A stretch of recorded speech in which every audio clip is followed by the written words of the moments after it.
Assalamualaikum warahmatullahi wabarakatuh. Hi everybody. This is lecture 4 on the transportation. For the learning objective for today, we will look at the external factor affecting recreation, participation, accessibilities, resource and transportation. What is the resource abilities? These are divided into 4 segments. Firstly, undeveloped resources, ownership, policies, and custom. And also we look at the existing resource use, developed resources, and we'll also look at the transportation development impact, the current, and the last one is the current transportation method that is available now. Okay, for the first one, the resource abilities. You can see almost all recreation resources require one or more external resources. By the one or more external resources. Okay, you can see mountain, such as example a mountain. You can see that they have a forest, they have a trail, they have rivers, they have the jungle and so on. So these are the recreation that the users can involve into that. Okay, and then the second one, the majority involve the use of land that has been modified by human action. Most of we have to modify the land so that can suit to the human or to the users. This also include the use of some the manufactured dam, like the river. Sometimes people can cross the river, but the certain manufacture such as bridges. Bridge can be made on the river so that people can go through the other side of the rivers. Okay, and the availability of the resource, such recreation resources depend firstly on the nature of the undeveloped resources present in the area. So even though the recreation there's a nature, but nature itself should have undeveloped resources so that there's nothing been destructed by the human. So we need the nature so that you can see the beautifulness of the nature. You can see that Gunung Tahan, for example. See, it's all our nature. So we can't do anything, or the thing is that the area was conserved, that people look nice to look at the nature. And then the other one is on the resource ownership. Who's the owner? The owner ataupun tuan tanah, the owner, like our country, most of the recreation resources was owned by the government. And the other thing is that which are the degree they were developed, meaning that how extent they were developed, all the facilities, the amenity and so on. And the other thing is they are on the carrying capacity of the resources. What is the carrying capacity? Carrying capacity is the number of people that accommodate on the same place on the resources. You can see how many people can go into the forest. You can see there's a limitation. The limitation so that if too many people will destroy all the nature, on the nature itself. And on the last one is on the distribution. What do you mean by distribution? How big is the area? Then how many people can access to that area? And the second one, undeveloped resources.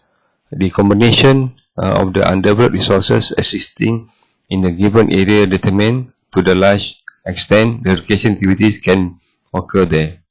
You can see that what is the undeveloped resources that I explained the previous slide.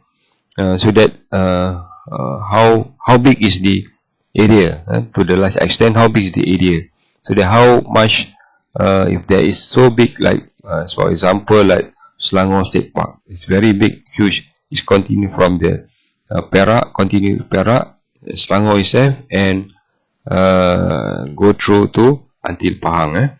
And the other thing is that extreme arid region with resources limited to air, sky, gravel and rock can be significantly vulnerable and suitable to use for various types of highways vehicle that are generally inhospitable to other activities. So these are meaning that people are really motivated to go to go into the undeveloped resources because of why? Because of they want to see the beautifulness of the area. And then the dominant undeveloped resources factor, however, is based on the climate.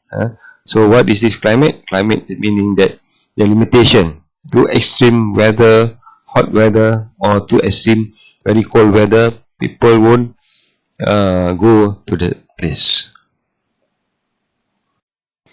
Okay, participation in almost outdoor activity is affected to some extent by weather pattern. Humans are always willing to abstain from activity that are made difficult or impossible by the limitation and the undeveloped environment.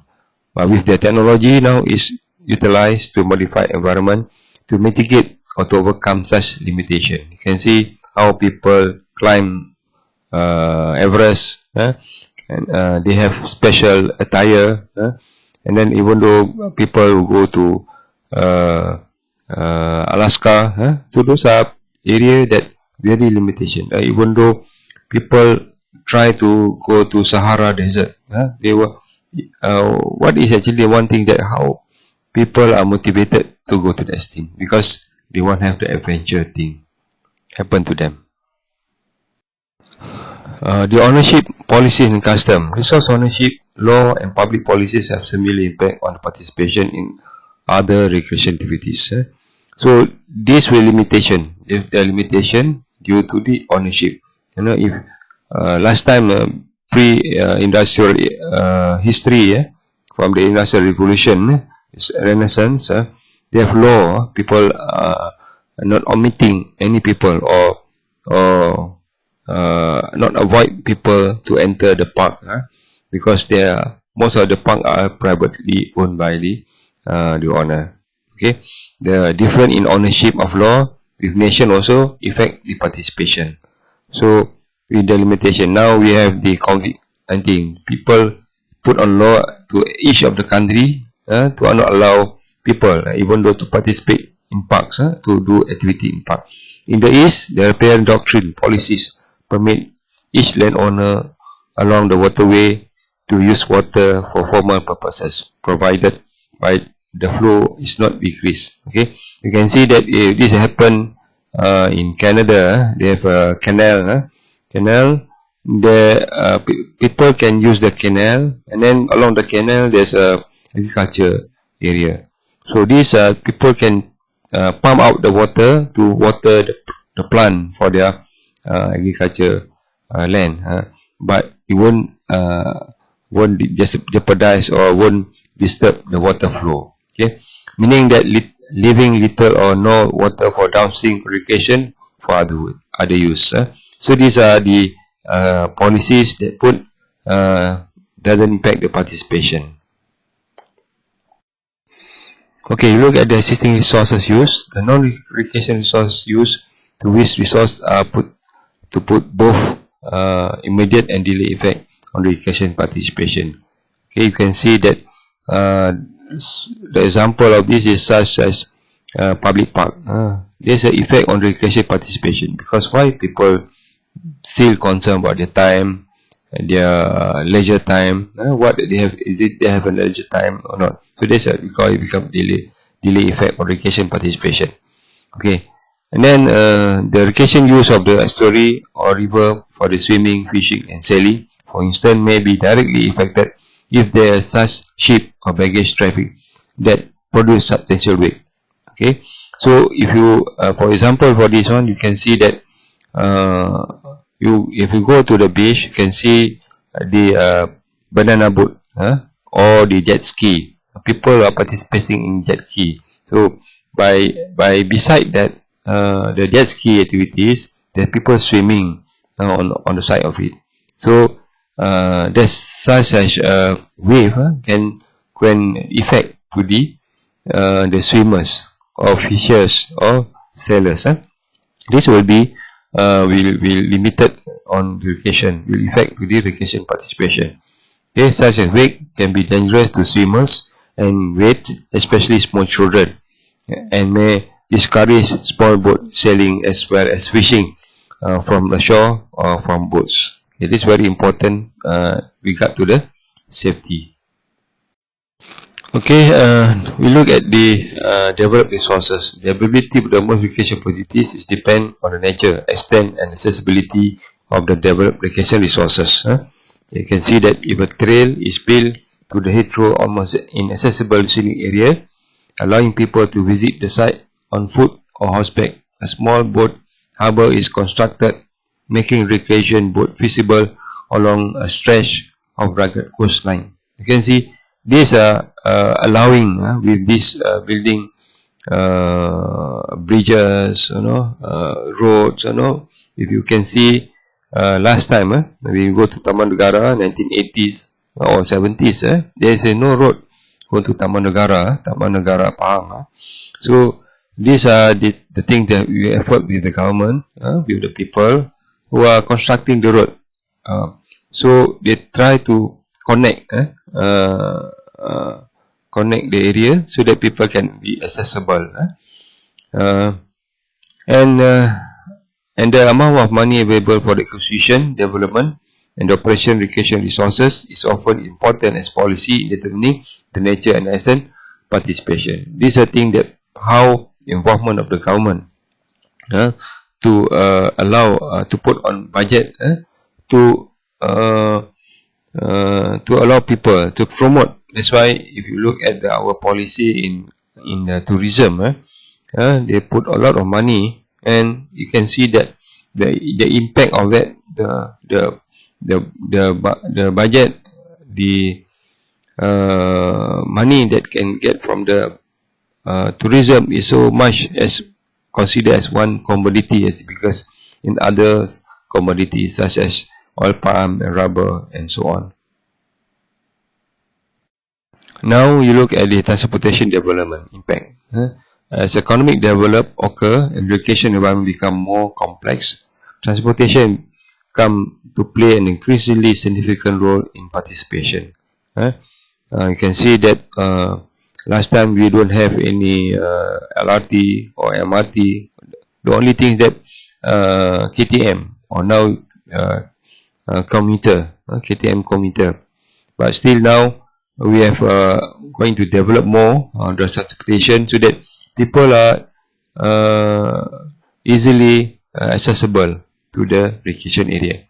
In modern society, most recreation experience involve of use of some form of mechanical transportation. So you can see that how people easily can do or participate in recreation due to the easiest transportation. Now we look at the current transportation method.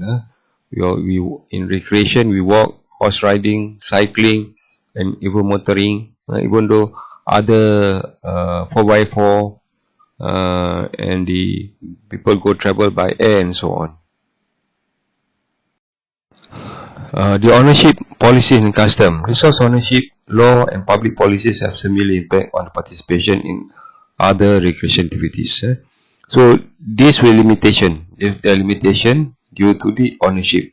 If last time pre-industrial history from the industrial revolution, Renaissance, they have law. People not omitting any people or not avoid people to enter the park because most of the park are privately owned by the owner.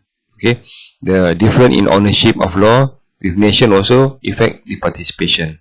So with the limitation, now we have the COVID-19. People put on law to each of the country to not allow people, even though to participate in parks, to do activity in park. In the East, the riparian doctrine policies permit each landowner along the waterway to use water for formal purposes, provided by the flow is not decreased. Okay, you can see that if this happen in Canada, they have a canal. The people can use the canal, and then along the canal there's a agriculture area. So these we look at our urban transportation system. especially in Klang Valley. So we have the Rapid KL, the feeders, the MRT, LRT, monorail, even though to the ERL and so on. This is our urban extra urban train or extra urban buses, water transportation.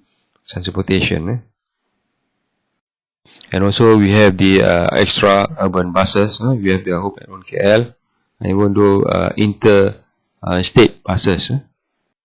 And then we look at the water transportation, the ferries, ferry, high-speed ferries. You can see this ferry used at the Sungai Kinabatangan at Sabah. And then look at the air transportation. Everybody can fly.